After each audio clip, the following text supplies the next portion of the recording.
तीज शिव महापुराण की कथा ही नहीं है। आप जो तीज करते हो, हरियाली करो चाहे सातुड़ी करो, उस तीज की महत्वता क्या है, इस हिंगोली की शिव महापुराण की कथा में अपने को समझना है कि उसकी मूल तत्वता, उसकी महत्वता है क्या, उसका महत्व क्या है।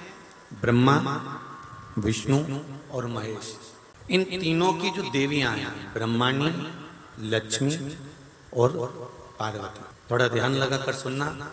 भगवान ब्रह्मा, भगवान विष्णु और भगवान शिव, इन तीनों की जो अर्धांगिनियां हैं, ब्रह्माणी, लक्ष्मी और पार्वती, इन तीनों ने तप कर कर, साधना कर कर ब्रह्मदेव को, भगवान विष्णु को और भगवान शंकर को प्राप्त किया। और तीनों ने प्राप्त कर कर तीनों देवताओं से वर मांगा कि वर हमको ऐसा दीजिए कि हमारे तप साधना का फल नारी को तीज के दिन प्राप्त हो जाए।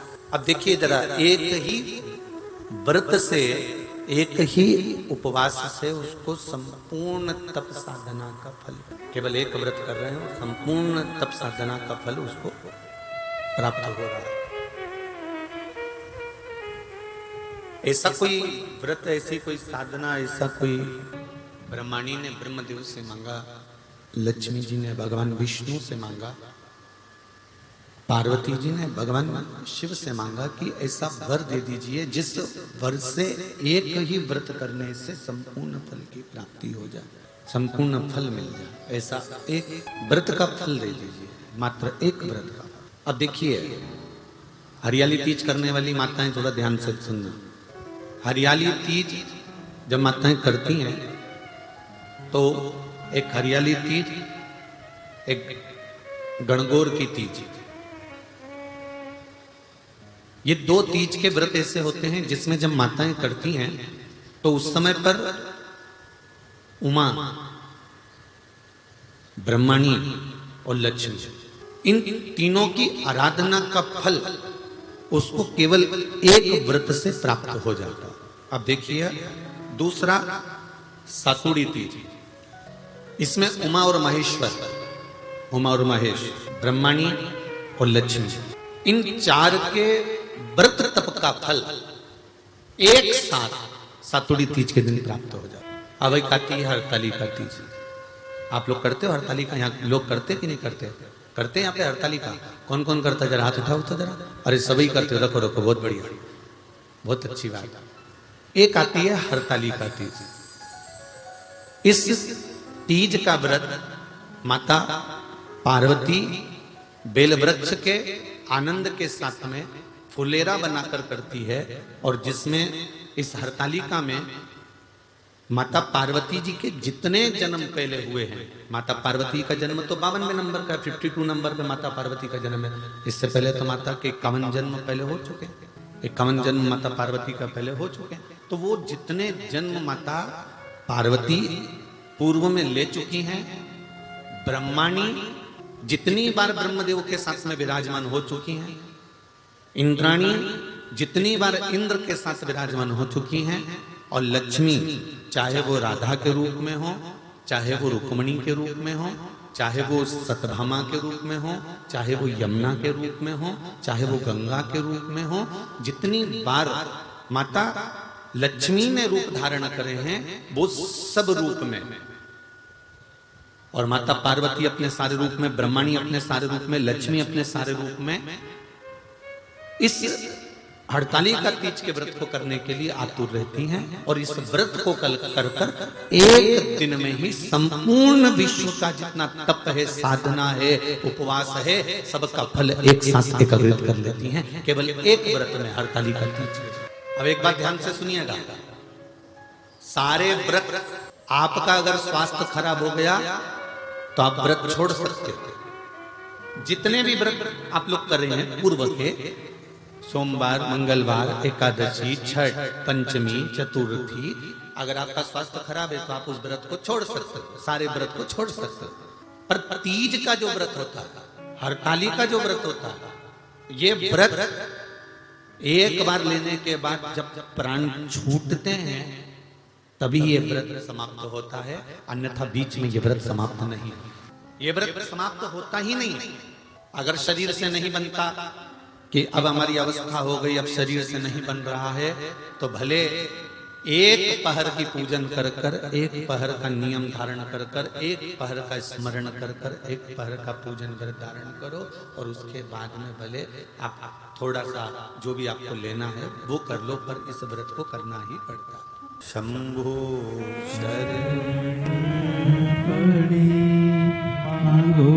घड़ी रे घड़ी मुख काटो, दया करी न दर्शन आपो। शंभो शरण घड़ी मांगो घड़ी रे घड़ी दुख काटो, दया करी न दर्शन आपो, दया करी न दर्शन आपो। भगवान शंकर ने माता पार्वती से कहा था, पार्वती जब मनुष्य रोग से ग्रसित होगा, यह मानव का शरीर जब रोगों से घिर जाएगा, तब तेरे फेंके हुए कुंदुक नाम का अगर वो स्मरण करेगा और कुंदकेश्वर का नाम लेकर एक लोटा जल लाल चंदन मिलाकर मेरे शिवलिंग पर समर्पित करेगा, तो वो रोग से मुक्त हो जाएगा। चढ़ाओ एक लोटा जल। कभी कभी अगर ऐसा लगे जीवन में कि दुख बहुत ज्यादा आ गया है, बहुत तकलीफ आ गई है, तो लाल चंदन को घिसकर उस लाल चंदन का लेपन भगवान शंकर पर कर कर फिर पानी चढ़ाओ। अगर कोई संकट भारी है और निकट रहा,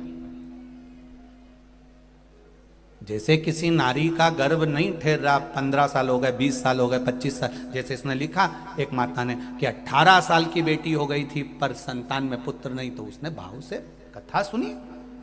ऐसे आपके भीतर अगर 20 साल हो गए, 25 साल हो गए, 30 साल हो गए, संतान का सुख ही नहीं है, लाल चंदन का लेपन बाबा भोलेनाथ पर करना प्रारंभ करो। पीठिका पर लाल चंदन का लेपन करना प्रारंभ करो। लाल चंदन से बाबा का श्रृंगार करना प्रारंभ करो। एक बेलपत्री पर लाल चंदन, दोनों पत्ती नीचे वाली, जो नीचे की जो 2 पत्ती होती है, इस पे लाल चंदन, और बीच वाली पत्ती पर पीला चंदन लगाकर बाबा के शिवलिंग को समर्पित करिए। बाबा से प्रार्थना करिए, रोज प्रार्थना करो। परंतु एक बात का स्मरण रहे, 25 साल हो गए, 20 साल हो गए, 30 साल हो गए, संतान नहीं, तो पहले जल से अभिषेक कराना, अभिषेक कराकर उस जल का आचमन करने के बाद हाथ को खासा करना, धोना, उसके बाद में फिर वापिस बाबा का स्नान कराओ, फिर चंदन का लेपन कराओ, फिर एक लोटा जल चढ़ाकर बाबा का स्नान कराओ। बाबा का बड़ा सुंदर भाव से लाल चंदन से जो अभिषेक करता है, बाबा को लेपन कर कर फिर जल चढ़ समर्पित करता है, निश्चित है उसकी गोदी मेरा देव अधिदेव महादेव जरूर भरता है। ये निश्चितता है। हम तो बेटियों से भी कहते हैं, जिसका विवाह नहीं हो रहा हो, 25 साल, 30 साल, 27 साल, 28 साल, 32 साल, 40 साल हो गए हो, नहीं हो रहा हो बेटा बेटी का विवाह, उसे लाल चंदन का प्रयोग अशोक सुंदरी वाली जगह पर 7 बिंदी लाल चंदन की लगाकर 7 बेलपत्र 7 बिंदी पर रखिए और महाराज अपनी कामना कर कर भगवान से आइए, बाबा देगा, करेगा, 3-4 महीने में विवाह पक्का करेगा। ये लाल चंदन की महत्वता है शिव तत्व। 7 चुल्लू जल या तुम्हारे हाथ में जो लोटा होता है पानी का, उस जल को जब डालते हैं 7 बार धीरे धीरे धीरे धीरे उत्तर की ओर मुख कर कर, दक्षिण में बैठकर उत्तर की ओर मुख कर कर जब 7 बार जल दिया जाता है, दल चढ़ाया जाता है, 7 वृक्ष की पत्तियों को तोड़कर शिव जी को चढ़ाया जाता है। कितना भी कष्ट का समय चल रहा हो, वो कष्ट का समय कट ही जाता है और कुछ अच्छी खबर मिलती जरूर। जो पेड़ तुम्हारे यहाँ लगाओ, जो पौधा तुम्हारे यहाँ लगाओ, जो वृक्ष तुम्हारे यहाँ लगाओ, जो क्यारा तुम्हारे यहाँ, कुंडी तुम्हारे यहाँ, उसी की मिट्टी को, उसी के पेड़ के नीचे, उसी पौधे के नीचे उस मिट्टी को थोड़ा सा हाथ से उसको उठाकर एक लिंग की आकृति बना लें। उसमें जलाधारी बनाने की जरूरत नहीं, केवल लिंग की आकृति बनाकर उसी की पूजन वहीं कर कर पानी चढ़ाकर 15 से 20 मिनट बाद अपना काम करने के बाद उसी को उसी मिट्टी में विसर्जन कर दें अपनी कामना कर कर। देव अधिदेव महादेव 2 महीने के बाद क्या देगा ये वही जान सकता है। बेलपत्री की मध्य पत्ती पर, बेलपत्री की बीच की पत्ती पर लगाया हुआ चंदन और पत्ती के 3 पत्तियों का जहां पर मिलन हुआ है उस जगह पर लगाया हुआ शहद शिव को जब चढ़ाया जाता है तो वो भाग्य की बेकार रेखा को भी बदल देता है। वो साधारण नहीं है। शनिवार के दिन जो पीपल के वृक्ष में सरसों के तेल का दीप लगाता है उसको शनि कभी परेशान नहीं करता। एक बात हमेशा ध्यान रखिएगा, मान लो अगर कोई भारी रोग ऐसा शनि महाराज के कारण हो गया हो, अच्छे काम करते करते उल्टे हो रहे हैं, होते हैं किसी किसी के साथ में, विपरीत परिस्थितियां आ जाती है, अच्छा करने जाओ बुरा हो जाता है, अच्छा कर्म करने जाओ बुरा हो जाता है। तो पीपल के वृक्ष की जो छाल होती है, छाल देखिए, पीपल के वृक्ष में जो छाल लगी होती है उस छाल को घिसकर चंदन बनाकर भगवान शंकर का स्नान कराकर, अभिषेक कराकर, पूजन कराकर, पूजन कराने के बाद में पिपलेश्वर महादेव का नाम लेकर, कौन से महादेव? पिपलेश्वर महादेव का नाम लेकर वो जो घिसी हुई छाल होती है उस छाल का तिलक भगवान शंकर को लगा लो और उसी का थोड़ा सा भाग अपने कंठ पर, मस्तक पर लगाना प्रारंभ कर दो। धीरे धीरे जो विपरीत दशा है वो सुधरना प्रारंभ हो जाती है। पर नाम याद रखना, पिपलेश्वर। और शिव महापुराण में त्रंबेश्वर बाबा का एक कितना सुंदर वर्णन किया गया कि अगर मान लो कोई व्यक्ति नशे में डूबा रहता है, मदिरा का नशा छोड़ ही नहीं रहा, पूरा प्रयास कर लिया और वो दारू छोड़ने को ही तैयार नहीं, 8 साल 10 साल 15 साल 20 साल 25 साल 30 साल निकल गए और वो मदिरा छोड़ ही नहीं रहा, बहुत तकलीफ में, नया लड़का है, अभी शादी हुई, बहू बेचारी रोती है, घर के बच्चे रोते हैं, पर वो मदिरा का नशा छोड़े ही ना। तो त्रंबेश्वर महादेव का स्मरण करें। बेलपत्री के 5 पत्ते, शमी के 3 पत्ते। बेलपत्री के कितने पत्ते? 5। शमी के कितने पत्ते? 3। बेलपत्र के 5 पत्ते, शमी के 3 पत्र और काली मिर्च 5।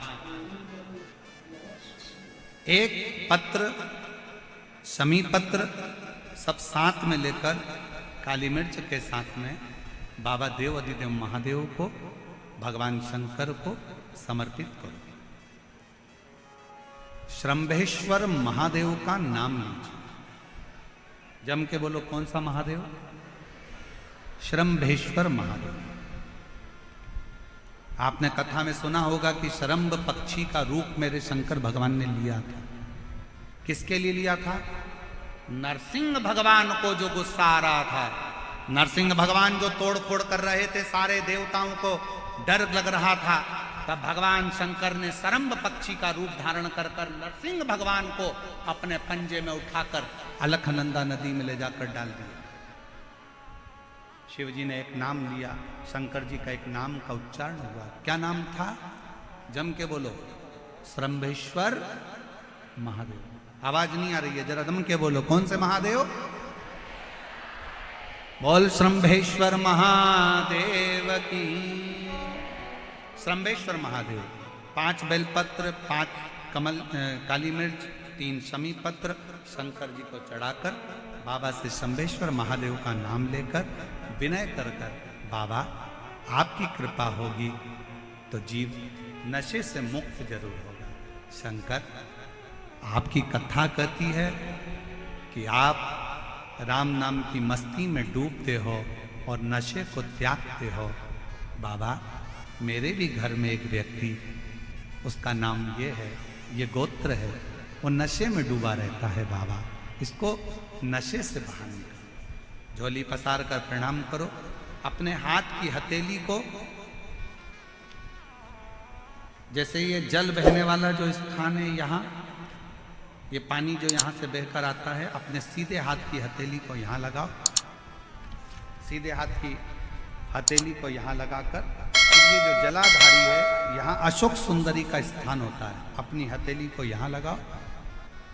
कार्तिकेय गणेश जी का जो स्थान जलाधारी पर होता है वहाँ हथेली को लगाकर बाबा के शिवलिंग का स्पर्श कर कर जो चढ़ाई हुई सामग्री है उसको वापस उठा लो और लेकर आ जाओ। शमी पत्र मदिरा पीने वाले व्यक्ति के कक्ष में रख दो, और एक बेलपत्र और एक काली मिर्च जो मदिरा के नशे में लगा रहता है, सुबह के टाइम पर बेलपत्र, शाम के समय पर काली मिर्च, किसी भी तरह से उसको खाने में देना प्रारंभ करिए। 15 दिन बाबा का चढ़ा हुआ जल शंभेश्वर महादेव के नाम से दीजिए। ज्यादा से ज्यादा 20 दिन 22 दिन के अंदर वो धीरे धीरे मदिरा छोड़ना प्रारंभ कर देगा, मदिरा से दूर होता चले। शिव तत्व है, शंकर ओ घड़ी, शिव ओ घड़ी। फिर से एक बार भगवान का नाम लीजिए। कौन से महादेव? श्रंभेश्वर महादेव। और ये नाम कोई साधारण नाम नहीं है। कितना भी घर में झगड़ा हो रहा हो, भाई भाई का झगड़ा हो, रिश्तेदारों का झगड़ा हो, कोर्ट कचहरी चल रही हो, अगर आप तकलीफ में हैं तो एक लोटा जल श्रंभेश्वर महादेव के नाम से शिव जी पे चढ़ाओ। धीरे धीरे धीरे धीरे अंतर है। कोई कोमा में पड़ा है, व्हीलचेयर पर पड़ा है, हॉस्पिटल में पड़ा है, डॉक्टर ने कह दिया कि अब भगवान के ऊपर है, हमने सारी दवाइयां दे दी, गोलियां दे दी, सारा इलाज कर लिया, अब ये उठेगा नहीं उठेगा, चलेगा नहीं चलेगा, आगे बढ़ेगा नहीं बढ़ेगा, इसकी जवाबदारी हमारे पास नहीं है।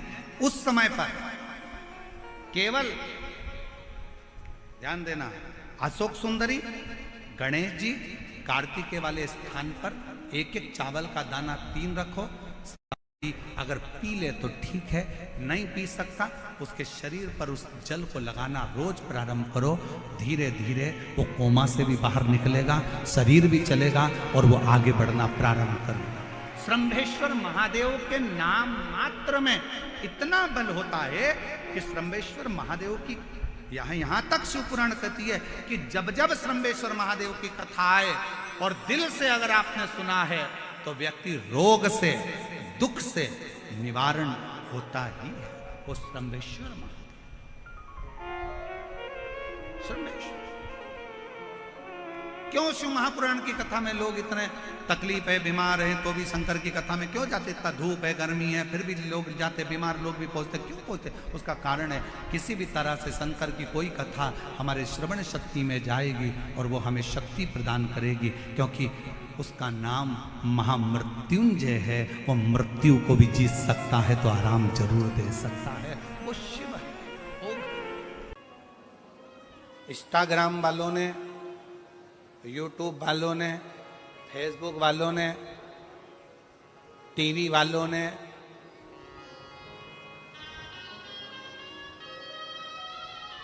जितना फेसबुक है, जितना टीवी है, जितना इंस्टाग्राम है, जितनी सोशल मीडिया है, इन्होंने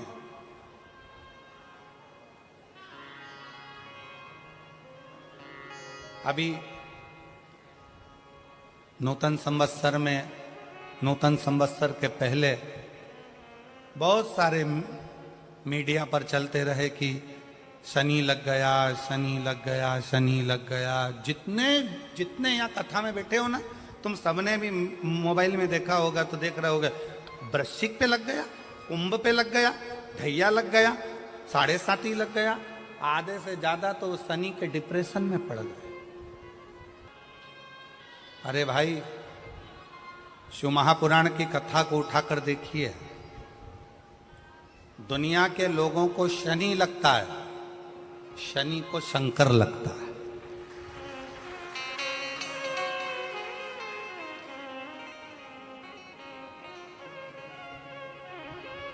यदि आप भगवान शंकर के मंदिर में जाकर एक लोटा जल चढ़ा रहे हो, आप भगवान शिव के मंदिर में जाकर अर्चना कर रहे हो, आराधना कर रहे हो, निवेदन कर रहे हो, एक बेलपत्र शिव की उठाकर धोकर वापिस शंकर को समर्पित कर रहे हो, शंकर भगवान का पंचाक्षर मंत्र नमः शिवाय जप रहे हो, शंकर भगवान का षडाक्षर मंत्र ओम नमः शिवाय जप रहे हो, या श्री शिवाय नमस्तुभ्यम का जाप कर रहे हो, तो ये निश्चित मानकर रखो कि आपके पीछे शनि नहीं पड़ेगा, आपके पीछे शंकर जरूर पड़ेगा। और शंकर जब हमारे पीछे पड़ेगा तो हमारा उद्धार अपने आप होगा। शिव शिव है, शंकर शंकर की आराधना करी। यम के प्राण छूट गए, सूर्य नारायण भगवान ने शंकर जी की आराधना करी, स्वयं मंगल देव ने भगवान शिव की आराधना करी। जीवन में कितना भी ग्रह का दोष हो, जीवन में कितनी बड़ी भी तकलीफ चल रही हो, जीवन में कितना बड़ा भी दुख हो, जीवन में कितना बड़ा भी कष्ट हो, अगर आप भगवान शंकर की आराधना में लीन है, भगवान शिव की भक्ति में लीन है, शंकर के मूल मंत्र का स्मरण कर रहे हैं, हृदय से दिल से बैठकर शंकर को पुकार रहे हैं, श्री शिवाय नमस्तुभ्यं, श्री शिवाय नमस्तुभ्यं, श्री शिवाय नमस्तुभ्यं, श्री शिवाय नमस्तुभ्यं, श्री शिवाय नमस्तुभ्यं, श्री शिवाय नमस्तुभ्यं। जिस व्यक्ति की बीमारी खत्म ही नहीं हो रही, कभी पाँव में दर्द आ गया, कभी कमर में दर्द आ गया, कभी पीठ में दर्द आ गया, कभी सिर में दर्द आ गया, कभी आंखों में तकलीफ हो गई, कभी दमा चलने लगा, सांस चलने लगी, कभी डॉक्टर को दिखाया तो थायराइड हो गया, कभी ब्लड कम हो गया, कोई प्लेटलेट कम हो गई, कोई कुछ हो गया, कोई कुछ हो गया, डॉक्टर को दिखाओ। डॉक्टर जो दवाई दे कुंदकेश्वर महादेव के नाम से उसको खाओ। तुमको ऐसा लगे कि ये शरीर का रोग तो समाप्त तो हो ही नहीं रहा, एक ना एक रोग चल ही रहा, ये रोग समाप्त होने का नाम ही नहीं ले रहा। पिपलेश्वर महादेव का नाम लेकर, और पिपलेश्वर महादेव का नाम लेकर किसी भी शिवालय में, शंकर के मंदिर में जाकर एक बेलपत्र रखकर उस जो प्रसाद तुम बना कर ले गए हो, जो तुम भोग बना कर ले गए हो, उसका स्पर्श कर कर पिपलेश्वर महादेव का नाम लेकर शंकर को उस भोग को रखकर, बेलपत्र रखकर शिवजी को 7 बार एक ही लोटे का जल, केवल एक लोटे का जल 7 बार उत्तर की ओर मुख कर कर दक्षिण में खड़े होकर शंकर के शिवालय पर 7 बार एक ही लोटे का जल 7 बार थोड़ा थोड़ा कर कर उसको गिरा दीजिए, शिव जी के ऊपर चढ़ा दीजिए 7 बार। बाद में जो प्रसाद पर आपने बेलपत्र रखी है, उसी बेलपत्री को उठाकर शंकर के शिवलिंग पर चढ़ा दो। बाबा को प्रणाम करिए, बाबा मेरे शरीर का रोग समाप्त नहीं हो रहा। किसी भी दिन पिपलेश्वर महादेव का नाम लेकर वो चढ़ी हुई बेलपत्री लियाओ, प्रसाद लियाओ, घर पर आने पर जैसे ही घर के अंदर प्रवेश करो, सबसे पहले बेलपत्री को चबा चबा कर खा लो। फिर वो जो प्रसाद है, उस प्रसाद को 7 गांठ से थोड़ी थोड़ी देर में 7 बार में उसको खा लेना। बाबा देवाधिदेव महादेव का नाम लेकर, पिपलेश्वर महादेव देव का नाम लेकर प्रणाम कर कर जल का आचमन, हाथ की हथेली में जल लेकर 7 बार आचमन कर लीजिए और शिव का पिपलेश्वर महादेव का नाम ले लीजिए। धीरे धीरे 15 दिन लगेंगे और 15 दिन में बीमारियां अपने आप कम होना प्रारंभ हो जाएगी और बाबा आपका हाथ पकड़कर आगे बढ़ाए। भगवान शंकर ने नरसिंह जी के क्रोध को शांत करा तो शिव जी का नाम श्रंभेश्वर महादेव पड़ गया। ये श्रंभेश्वर महादेव कोई साधारण महादेव का नाम नहीं है। जब घर में चारों तरफ क्लेश ही क्लेश रहता हो, अशांति ही अशांति रहती है, चारों तरफ क्लेश ही क्लेश रहता है, तब एक लोटा जल पूरे घर में घुमाकर तब महादेव के ऊपर चढ़ाया जाता है और शिव कृपा करते हैं तो घर के अंदर अपने आप शांति होना प्रारंभ हो जाती है। श्रंभेश्वर महादेव कभी कभी हम नवयुवक बेटा बेटियों से कहेंगे कि युवानी की अवस्था रहती है ना, तो थोड़ा सा गुस्सा आ जाता है, थोड़ा चिड़चिड़ापन आ जाता है, बहुएं भी कुछ बोल जाती हैं, बेटे भी कुछ बोल जाते हैं। जवानी अवस्था है, कई बार युवानी अवस्था में थोड़ा मुख पर क्रोध आ जाता है, कई बार सत्ता में बैठ जाते हैं, कुर्सी पर बैठ जाते हैं, सिंहासन पर बैठ जाते हैं, अच्छे अधिकारी के पद पर बैठ जाते हैं तो गुस्सा बढ़ जाता है, क्योंकि कुर्सी का इफेक्ट आ जाता है, थोड़ा सा अंतर आ जाता है कि हम सत्ताधारी, हम वैभवधारी। तो उस समय पर कभी कभी नवयुवक बच्चे हों, कभी नवयुवक बेटियां हों, कभी कोई आधिकारिक पद पर बैठ गए तो अंदर से थोड़ा चिड़चिड़ापन क्रोध आ जाता है। कई बार पत्नी भी कह देती, कैसे हो गए हो तुम, क्यों चिड़चिड़ करते हो, शांति रखा करो, थोड़ा अच्छे रहा करो। उस समय पर कुछ ना करा जाए तब एक बेलपत्र, एक चावल का दाना शिव जी को समर्पित कर कर श्रम्भेश्वर महादेव के नाम से भगवान शंकर को जल चढ़ाना प्रारंभ कर दो। धीरे धीरे अपने आप स्वभाव में अंतर आना प्रारंभ हो जाता है।